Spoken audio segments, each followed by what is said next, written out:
બની નેતા ને કથાવાળા બે ગુમ થઈ ગયા કે નહીં?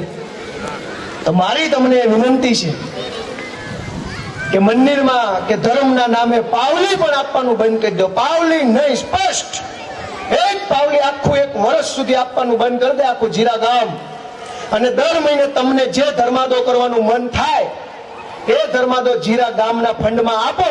અને જીરા ગામનો કોઈ પણ સમાજનો કોઈ વ્યક્તિ બીમાર પડે અને 1 લાખનું થી લઈને 10 લાખનું દવાખાનું આવે ને ધડ લઈને રોકડા એના પગ પાસે મૂકી શકીએ એ તાકાત તમે ઉભી કરો. અને એ માણસ બેઠો થઈને દોડતો થાય, એનો પરિવાર રાજી થાય, તો એનાથી મોટો ધર્માદો હું નથી માનતો કોઈ દાનપેટી હોય. આ લક્ષ્ય અહીંથી નક્કી કરો. હું કામ મંદિરના નામે પૈસા દેવાના?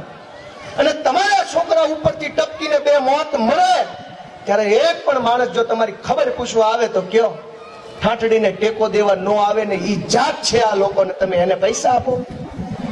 ઉભા કરો પૈસા આપણા સમાજ માટે, ઉભા કરો આપણા બાળકોના ભવિષ્ય માટે. કે જીરા ગામના એક દીકરાને દિલ્હી ભણવા જવું છે અને 4 લાખનો ખર્ચો છે. આ બધા બેઠા 1000 ની નોટ મૂકે, 4 લાખનો ખર્ચો થાય, દિલ્હીમાં જઈને ભણે અને સુરતનો કલેક્ટર થઈને પાછો આવે ને એનું નામ વિકાસ કહેવાય.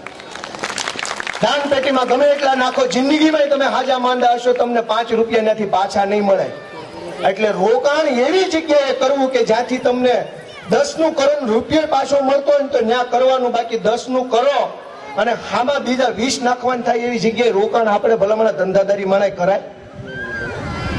એટલે સમાજમાં રોકાણ કરો.